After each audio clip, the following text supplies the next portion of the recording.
We want to help try and make AI and automation more accessible to everyone, just because we believe that the more people that can access our developers that build everything the rest of the 99% use. And it's not a particularly diversified group either.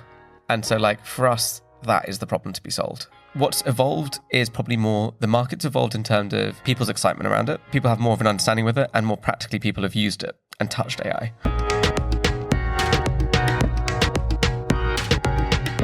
Today on the podcast, we have Mahdi Shariff, co-founder of Humble. They're making the power of AI and computing accessible to everybody.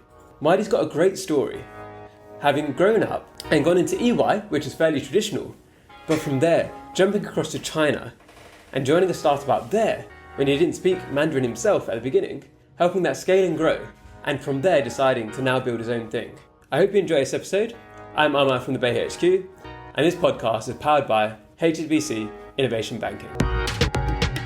So Mahdi, great to have you here today. I've known you for quite a long time, so probably the person I've known for the longest before actually getting on the podcast. So well done on that little accolade. Well, thanks for inviting me along. So you've done so many different cool things in your career so far, but if you go back to the roots, when you were a kid growing up, what did you want to be? Actually, my actual job, I think that I really wanted when I was a kid, was to be a Lego maker.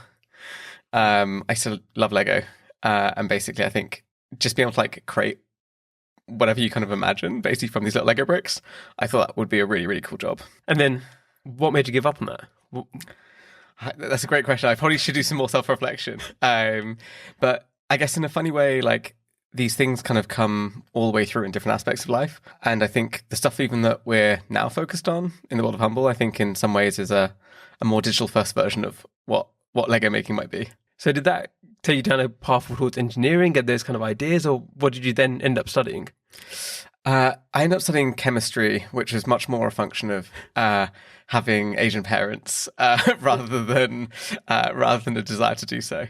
I think probably if I was wiser, I probably should have taken computer science and spent up my life in that way.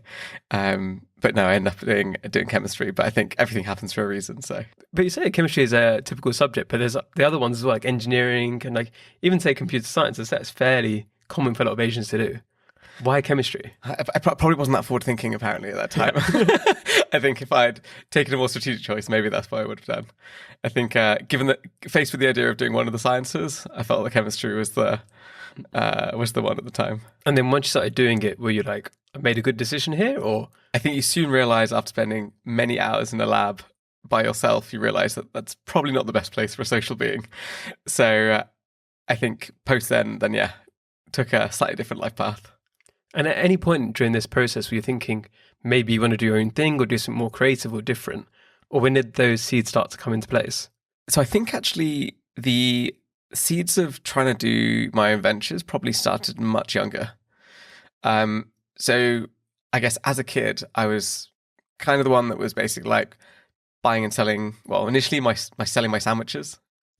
Basically at school. Your own sandwiches. Sorry, Mum. And then I literally my own sandwiches. And then post then started selling chocolate bars and crisps and all sorts of little things like this. And then scaling up to even later on mobile phones. So where did you source these mobile phones? Have you got a criminal confession coming here? No criminal confession. Yeah, I've got to be careful now that I'm being recorded. So years ago when all the first contract phones were coming out, I used to be obsessed with mobile phones.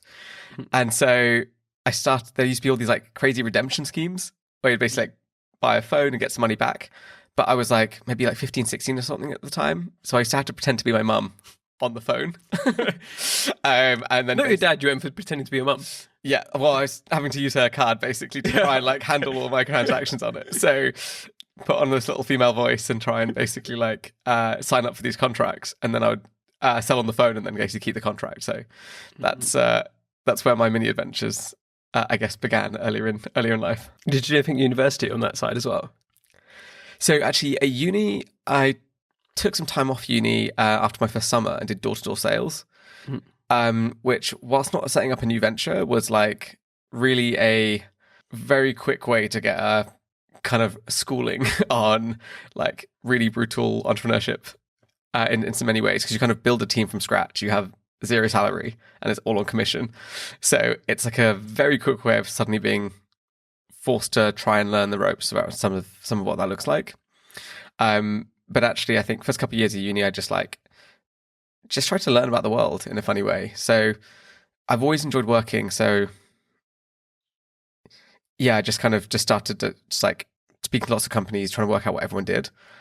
And then on the side, then try to kick off a failed venture of basically like trying to put real estate on a exchange.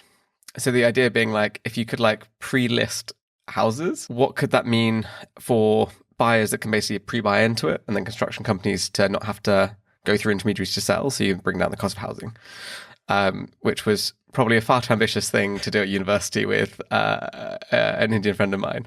But that's kind of what we were doing, spending our nights and days hacking away. So door-to-door sales thing is really interesting because I think there's many American entrepreneurs in particular. So you have the classic thing of Mormons, where as part of their childhood, they're going to try and sell religion to people door to door, right? They're trying to convert people.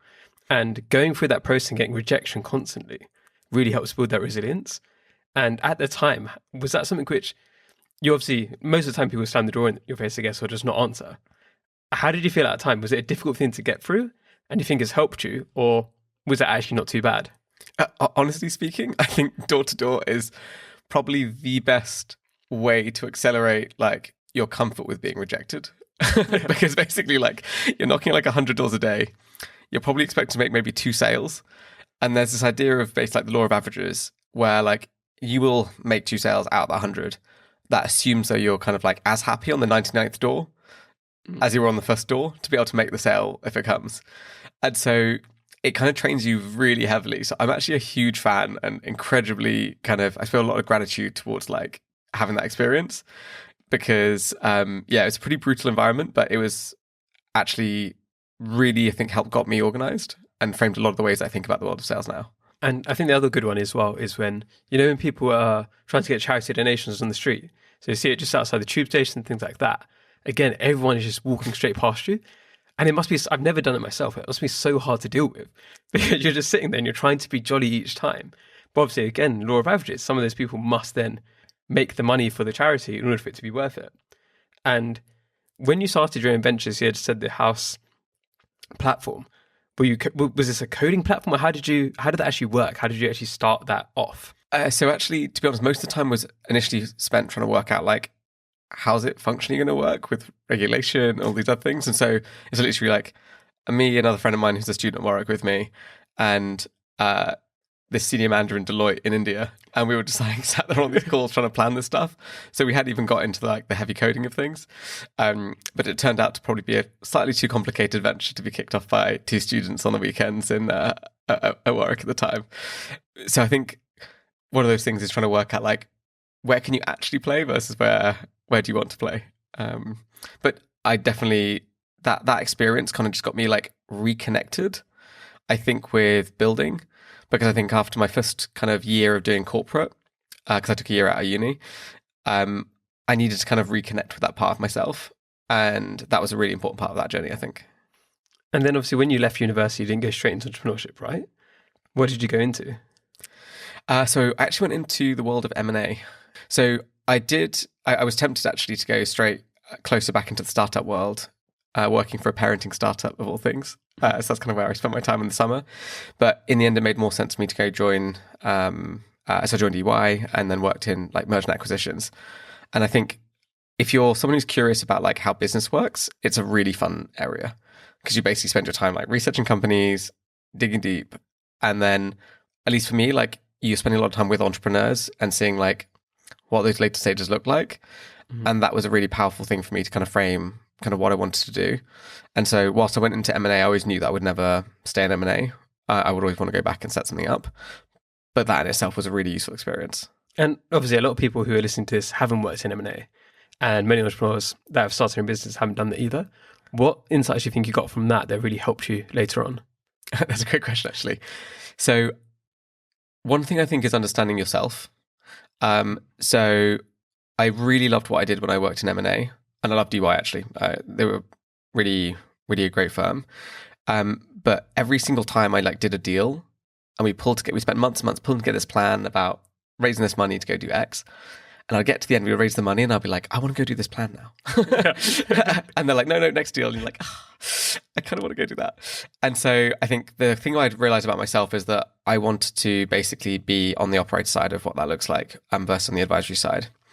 So that's, I guess, from the personal side. From a business perspective, I think the key thing I then picked up was like, how are investors going to look at your business if you're basically raising or about to be acquired? And trying to understand, like, what does value creation actually look like in practice for how they're going to measure it and how they're going to evaluate you as a company. And that was a really interesting insight. And I feel very lucky to have been in those types of conversations. So I think that was one of the really big things. And I think the third piece is around negotiations. So when thinking about like M&A, there's like a very specific way that M&A negotiations go. And there's a very specific process. And there's a lot of like, you can have a lot of different types of characters, some with big ego, some with very different rationale or motivations for why they're doing a deal. And like understanding those deal dynamics and understanding the people dynamics for negotiations, I think was a really interesting learning, which I think has continued to be incredibly helpful. And if anybody's trying to do a negotiation right now, would you have any tips for them on that? So I'd probably say really understand like what value are you creating for the other individual? Because that gives you a pricing benchmark. And with that in mind, then you know where, you know what basically like one of the markers is of where to play. I think being really clear before you even get into a negotiation of where you're willing to play and where you're not willing to play and negotiate from. Because sometimes it's too easy to kind of get deep into negotiation before you even realize like, oh, okay, we should not even be having this conversation because your starting point is below what my minimum looks like. So I think being really clear on that. I think the other key thing is like, understanding the process. So what is the very clear steps and how do you basically get the buyer to commit to what you need them to commit to and be very clear about what you need to deliver to be able to achieve that? Because otherwise, often when you have negotiations, you have a lot of this stuff as discussions, but those discussions are based on a bunch of assumptions. And it's really hard to hold a buyer accountable unless you basically got them to write it down. And then be like, no, this is what we've agreed. This is where it's going to. And I think making sure that you kind of follow that process and you don't give away too much information or give away your trade before you have something to trade for, I think is really key as part of those negotiations. But I think that comes to mind. The whole element, like you said, about getting something written down, because in so many negotiations, like you said, where you come out of the conversation thinking like the deal is done, but it's really not. And it happens so often, right? Especially, I think, early stage entrepreneurs.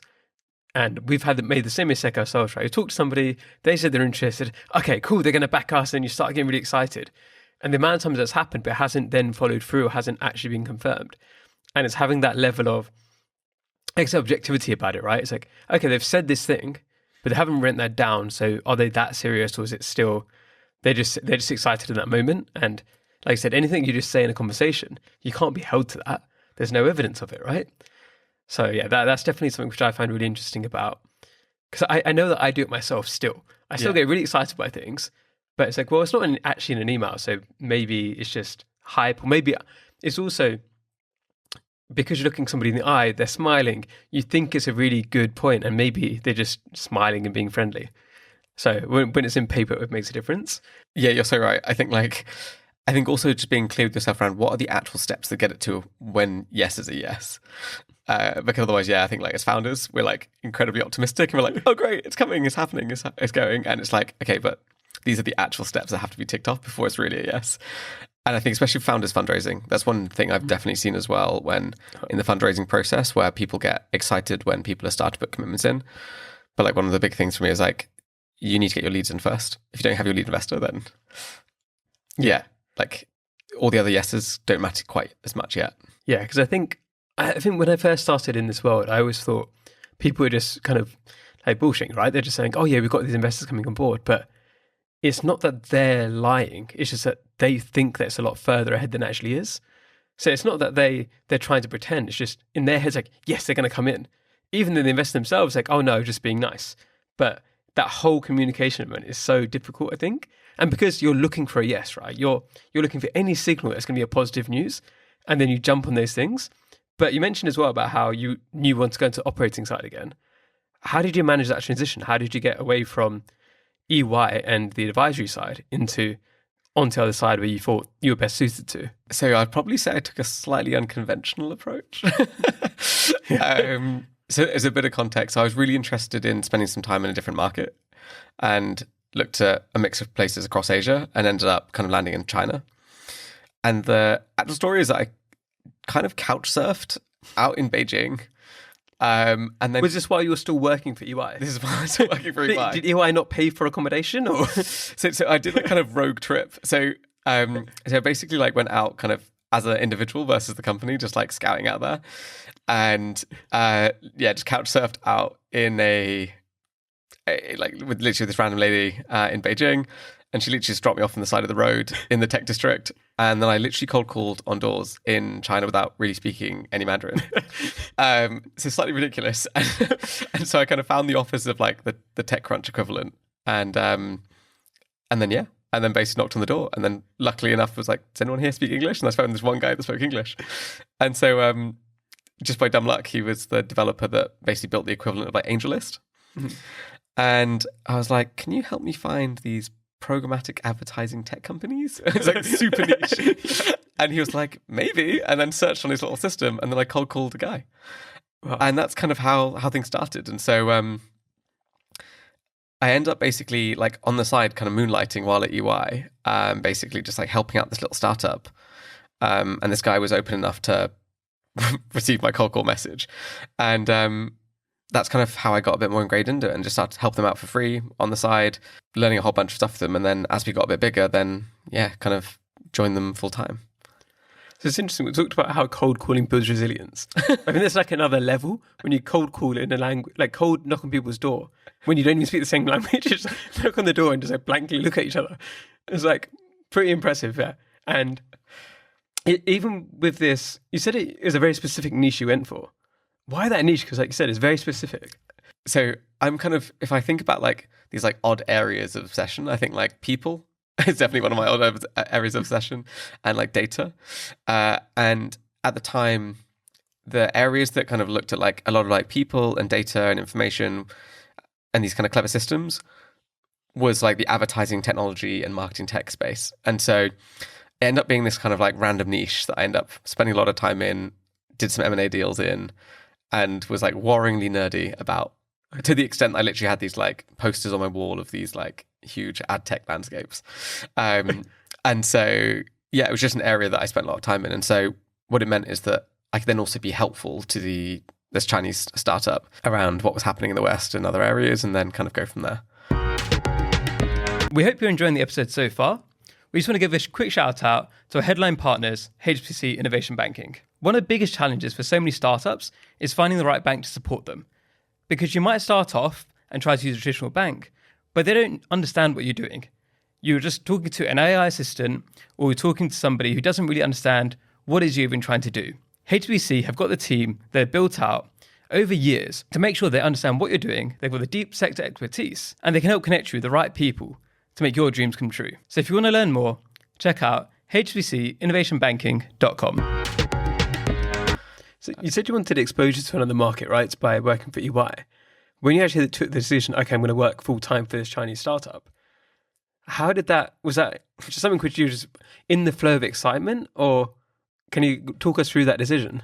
It was something I'd been thinking about for a long time. So I was like, I want to spend somewhere in a different market with a different lens on the world, because I think you just learn a lot from just seeing something really different. So I looked at like India, going to Hong Kong, moving to China, or going to Singapore to get exposure to Indonesia. They were the kind of 4 markets I looked at.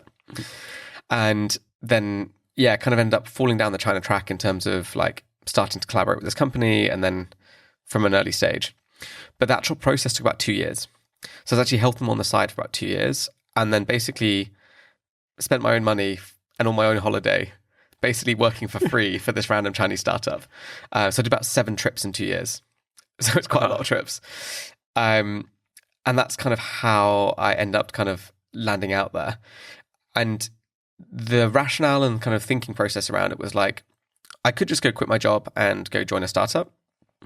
But there's like a different risk that you're taking on. again, probably the South Asian parent side of things, basically gives you a different risk tolerance, which might seem really risky on one side, like quitting a job and leaving to go join the startup. But like, because it was a 2-year process, I'd already met the team. I'd kind of been with us from when we were like 15 of us in a really scrappy situation, like squat hole toilets, cockroaches, all of the perks, we scaled up to about 60 by the end, or by the time I kind of joined them full time. And so I kind of knew a little bit more about like what was happening. And I used those 2 years as a way of de-risking, like the decision, because like I was from the UK, I didn't speak the language. So it's like, how do I know they're real? I don't really know they're real. So I need to go visit their offices. And so I used that time to go do that. And then I was like, is their tech real? So we like introduced them to some people at Yahoo, which probably tells you how old it was ago.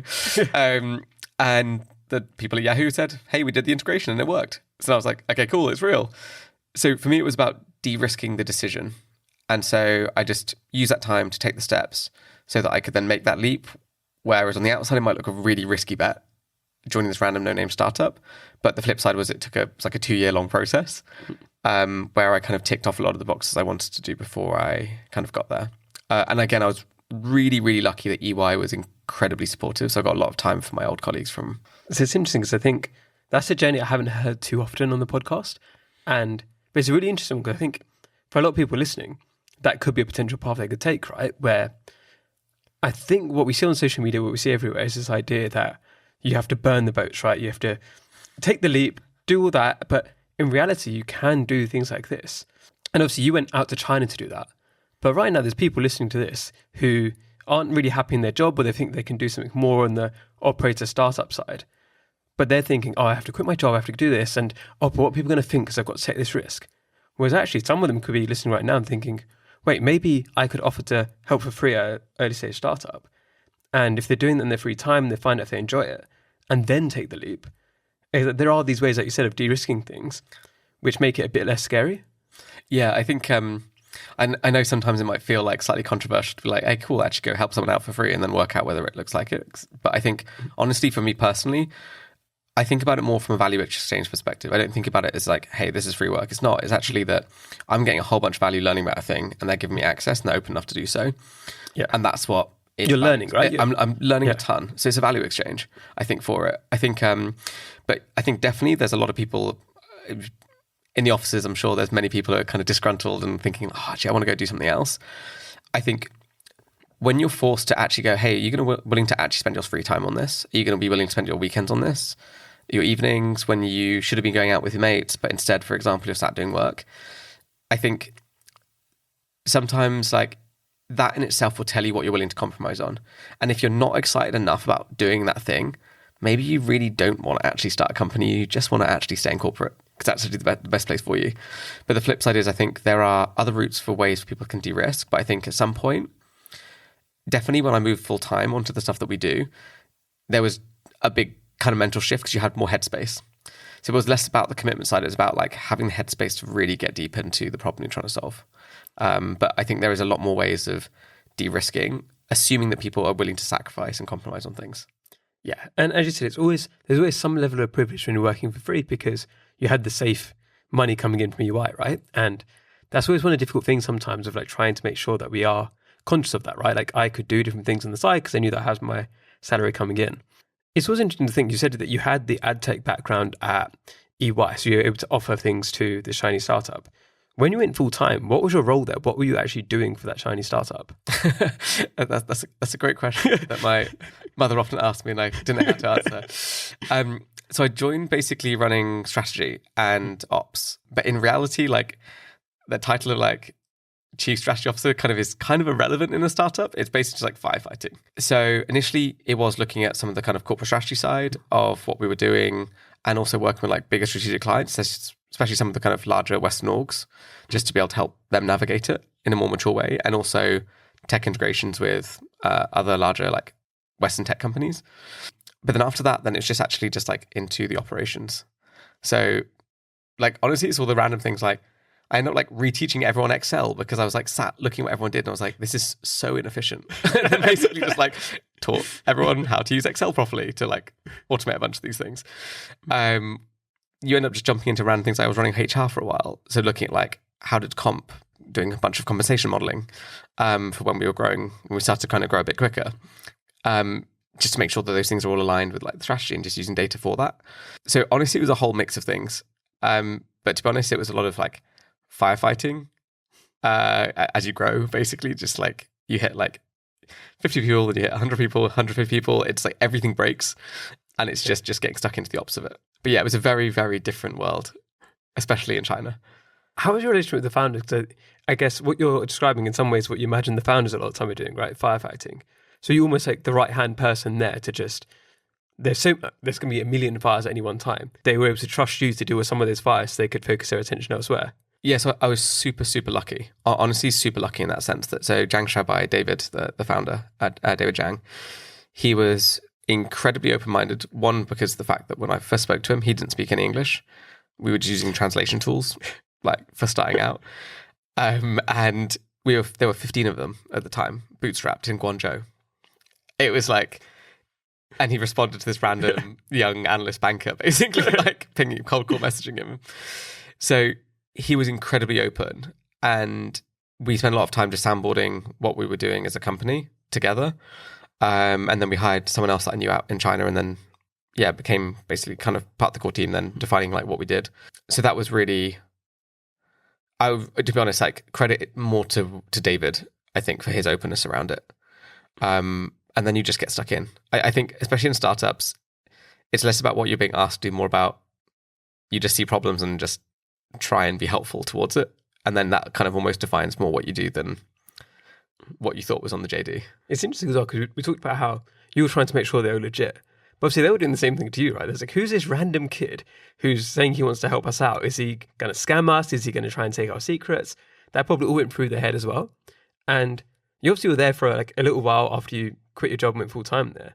When did you know it was the right time to leave, and what did you then go on to do? Great question. So actually, yes, I was there for a couple of years actually, full time. Yeah, really incredible. I think at that time with the Chinese internet was fascinating. I was kind of just like obsessed with the problem space, and also just so distracted with like all the growth pains and opportunities basically of a startup. And then I think after a couple of years there, then we got a bit bigger, and we were about 150 of us or so by the time I left. And I think by that point, like the business becomes more normal as a business. And what it also meant is that then as I slowed down, I kind of sat and reflected a little bit more about like where I wanted to be spending my time. And as much as I love people and data and all these types of things, I think I was slightly naive going into the ad world, like the advertising industry, thinking that people cared about like people using data to discover the things they care about, all these types of things. And it was like, no, they just need to sell something. And so I decided that it wasn't the place that kind of aligned with where what I wanted to do from a value perspective. And so I just found that some of the wider industry just didn't resonate with me. Actually, I loved our company that I was working in, but some of the wider industry just didn't feel as kind of like morally aligned with where I want to be spending my time. And so I decided it was kind of time to kind of part ways. So that's kind of how I went through the decision of coming out of it. And did you do the same thing? Was it 2 years where you moonlighted for another company then moved on, or how did you transition away? So again, I was actually very, very lucky. I transitioned partially into a part-time role so I could then spend some time thinking, and then was really spent my time just thinking about what I want to do next. And so started exploring a new venture in the personal CRM space, many of which some of the ideas end up evolving into what we do at Humble today. But this is all still in China at the moment. But this was in China at that time. And then I ended up basically doing some part-time work helping out a friend of mine running Slush, which is a big kind of tech and VC conference. And so I used to help them out just on the side for fun. And then when I basically came out of my old job, then I somehow got recruited to spend more time in the org. And then, yeah, we ended up running Slush out in the region. But I use that as kind of like a fun way of also testing some of our ideas operationally to see like, okay, cool, if we want to help companies improve their operations and improve the way they interact with their customers and data, then we just kind of like tested some of our ideas internally while running Slush. And so then was doing that for a little while. So what's interesting is that you obviously built this reputation up. It was mainly a Chinese reputation, right? But you're from here, you're now back here again. Did you try to maintain ties within the UK ecosystem as well, or the European ecosystem? Or are you very much at this point still thinking, I'm going to continue growing in China, this is where I want to be long term? Really great question, actually. So the way that I think about relationships, I just take a really, really long-term view on things. So like, regardless of like where I am, I will still spend a bunch of time speaking to people from decades ago that I know, and which is why I'm just obviously, as you know, like slightly obsessive when it comes to things like personal CRM and some of these aspects. And so, yeah, I always kept ties with basically all the folks I spoke to back in the UK. And so, especially when people were coming to China, and China's quite a hard place to navigate, then that was a way that I could help stay connected, and also just be helpful when people are coming out there. So that was one of the ways I kind of tried to stay connected, but also I just do a lot of calls. So even now that I've moved back to London, I still speak to my really close friends over in China on a kind of every couple of days, if not every week, for sure. And that's I think if you really want to maintain relationships, then you have to spend time kind of staying connected. And so even when I then moved back, I suddenly remembered, you kind of remember actually how many people you know when you kind of land back in. And that's been really, really helpful that I did maintain it versus just kind of like move and then forget everyone.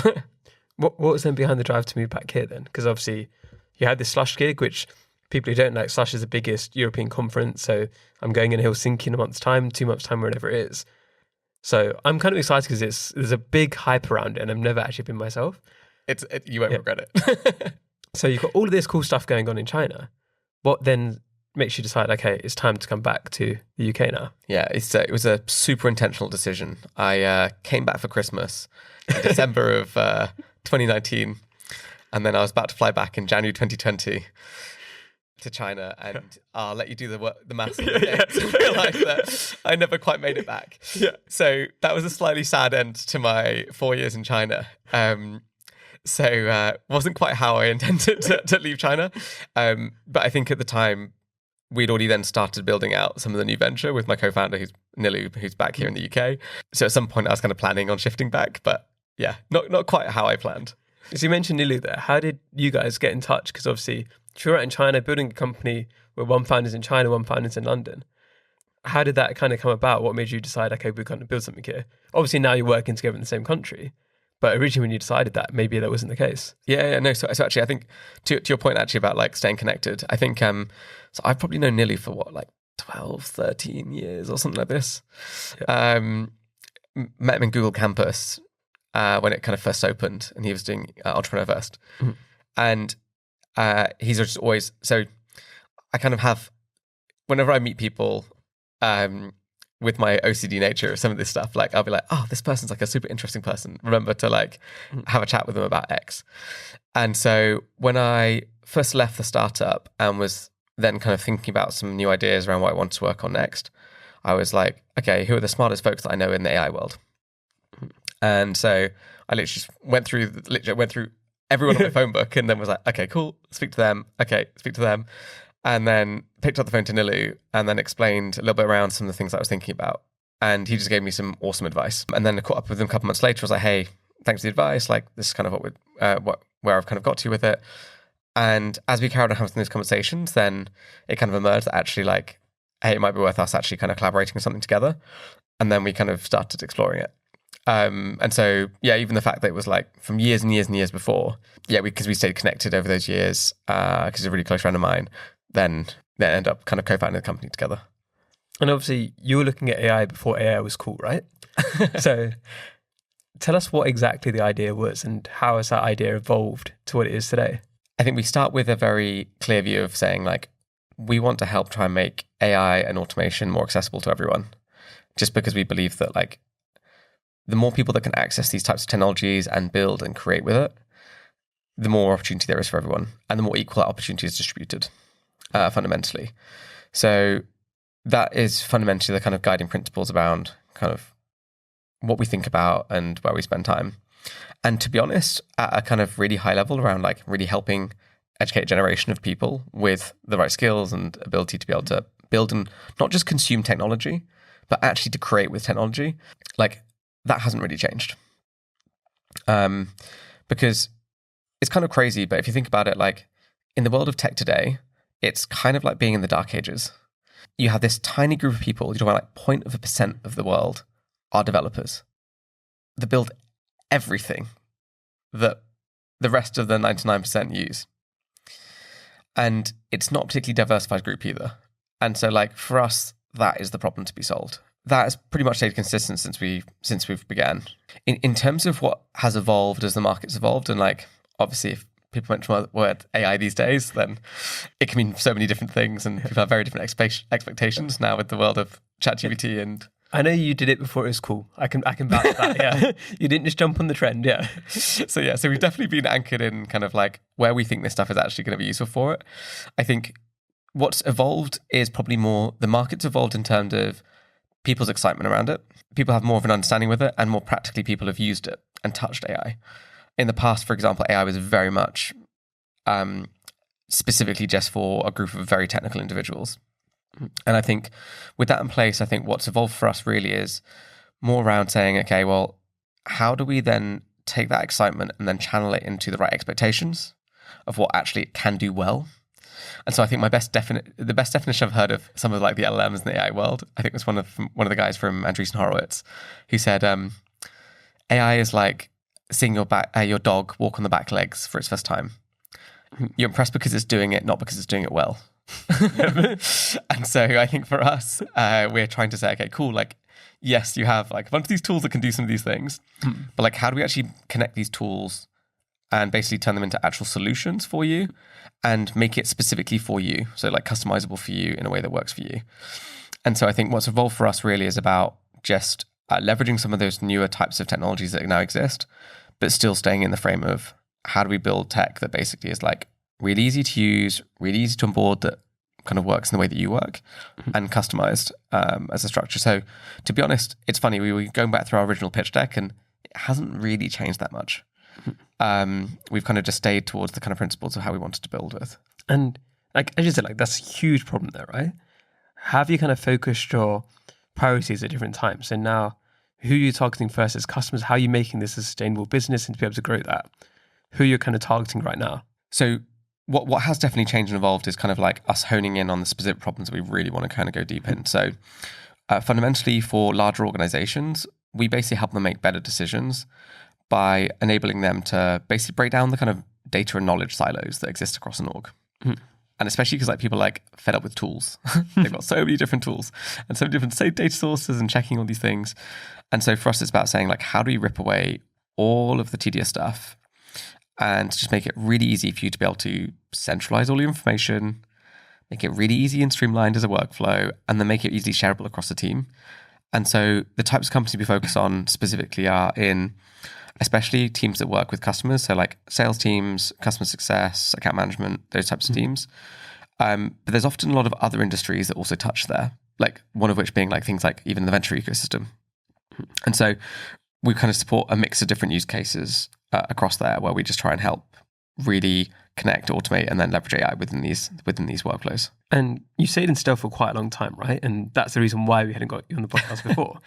What was behind that reasoning, and then why did you decide to come out of stealth when you did? I think for us, there's a lot of noise in the market, and there's, especially in the world of AI, now more so than ever.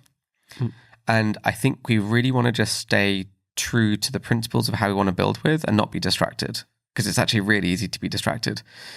And I think for us, it's more important for us just to work with our existing customers and carry on co-building and going really deep, versus just trying to make a bunch of noise in the market around things. So even now, I probably would say we're like not really particularly that public, because you still have to kind of know us to like use us.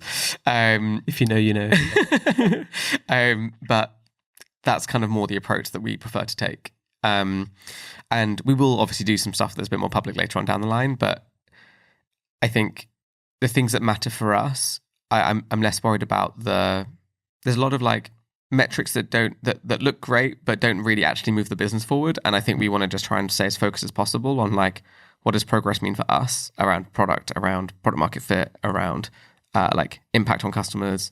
Those are the things that kind of matter for us more so than the other kind of like external parts. And like along those lines, then, what have been the biggest wins so far? Honestly, the biggest wins for me are like when like one of our like power users is just like oh my God, like I couldn't imagine now not having this thing. That for me is the biggest wins. And when they're then naturally advocating for you into new customers or internally across their teams, like that for me is like where the magic actually happens. And so that's like, I guess like on one side. The second piece for me, which is magic, is when our end users and customers and clients are like inventing their own use cases. So the cool thing about some of this tech is that you can start plugging in and building from these Lego blocks, like these little like structures that are useful for different types of mini assistants you might want to spin up or different types of automations. And when they just like, they're like, hey, would it be possible if? And you're able to kind of take this concept and then get them actually something like live and running in a really quick, like within the call. That for me is like a really satisfying feeling. So that's the stuff I think that is most important for me, because especially when you're talking about some of these teams that are non-technical, i.e. not developers, that's where the magic happens, because that's where then you kind of free up all these different types of people to then start inventing what they want to be possible, and actually they have then the tools to make it possible. And that's kind of where the magic is. And you've also been growing your own team as well, right? And I know you did some quite cool things there. I think, was it Morocco you went to with them as well? How big is your own team, and how's the experience you had in China helped you to build them in the right way? So we're now 11 of us, soon to be 12, across the team. And thankfully, actually, especially with the tech world, a fairly decent mix of people across that, which is nice. And then, yeah, so I think our team is built remote, well, hybrid. So there's a few of us here in London, but also talent's global. And so we have a whole mix of people from different places. And so what we try and do is basically bring the teams together. And so we do 2 offsites every year, which to be honest, like is probably one of the most important times of the year. And it makes such a big difference. So there's something about just like being sat here. Like if we had this on a Zoom call, this would feel like very different. Yeah. And the same thing is super true with like teams. And so that's been really powerful to have the whole team be in the same place, living together, working together, playing together. It just creates a very, very different dynamic, which means the team's like super tight. And that's been really powerful. So yeah, so we try and do that, and we will continue to do that, because I think it's like a super important part of kind of building a team. And I think to answer the second part of your question around like how has China impacted that, I think the way that China works from a team and culture perspective is that like trust in team is like so important. In fact, when you're hiring, trust in a person is like the most, in China especially, is like almost like the most paramount thing. And so, and to the point where while I was in China, for example, I've seen decisions where you would choose someone because you trust them over competence, over someone who might be more competent in that area. Yeah. But the funny thing is, while that might on one side feel really strange, actually on the other side, because you have a super high level of trust, it means that you actually cut off so much communication cost, because there's an intrinsic trust level between you. And so I think like trust is really important for me. So actually we do massively hire for talent specifically, but then also like we think about trust a lot across the company and across the culture. So some of the individuals actually I've also known for about like 10 plus years. There have been people on my list that we've now managed to kind of slowly gather together to join the team. But also we try and have a very open environment where people can also challenge us as founders and have know that basically the voice is going to be heard. Because I think that's been a super important part, I think, culturally, I think, to make that really work if you're going to bring those types of people in. Different aspects of China, for example, have different kind of cultural styles. And I think for me, it's about like stealing the best bits from both sides of both the Eastern methodologies and the Western methodologies. And so I guess we have our own flavor to it. So it's been really interesting. We're going to move on to quick fire questions now because we've run out of time. So the first one is, who are 3 British Asians you think are doing incredible work and you'd love to shout them out? Okay, cool. So first one, I'm going to shout out Nikita Thakra. You've probably already heard her name many times on this podcast. Fantastic. I think like the level of mission she has around basically just like building a more inclusive ecosystem in venture capital and across basically the tech ecosystems is phenomenal. Highly recommend everyone who has an interest in venture should be checking them out if they're from a kind of different background around what that looks like. The second person I'm going to shout out is Zina Qureshi. So she is a super low-key founder who is incredible. She used to run a company called Sonantic, or she was co-founder of Sonantic AI, which is like a voice AI company before it was cool. and she sold it to Spotify. And so basically was worked all on all the AI DJ stuff. She is incredible as a founder. She's been an incredible mentor and kind of coach, frankly, and investor on our side. And she's been amazing. So especially any female founders would check out her. And okay, actually, third person I'm going to think of actually is Mary Lynn. So Mary basically is the founder of Odin. They're an awesome platform for basically a lot of founders have used them to raise money for their angel tickets and for SPVs. Really, again, trying to help democratize a lot of stuff in the finance world. So definitely give Mary a shout out. Awesome. And then if people want to find out more about you and Humble AI, where should they go to? Cool. Well, I'm actually pretty accessible. So just find me on LinkedIn, just drop me a message, just send a personal message because there's a lot of automated AI spam bots these days. So send me an actual message. So LinkedIn, otherwise you can find me at, I don't know, this is probably a bad idea, but mardi@humbleai.com if you have a thing, if you want to ping me. And then obviously the website, if people want to check out Humble itself, humble.ai? Thehumbleai.com. And is there any way that the audience today could help you or help Humble AI? Oh, great question. The thing that I love the most is basically like people that are really passionate about improving their workflows, using AI and improving their productivity. So if that sounds like you, then drop me a line and we'd love to hear some early feedback for some of the things we've been building. So just get in touch. So we're massively over time. We're going to get in trouble. But have you got any final words? I guess if you're thinking about building a startup, make sure you really do want to build a startup. If you do want to build a startup, then basically the world will make it happen, basically, if you start taking the steps towards it. And then we'll go from there. But any questions, feel free to reach out. Thank you for watching. Don't forget to subscribe. See you next time.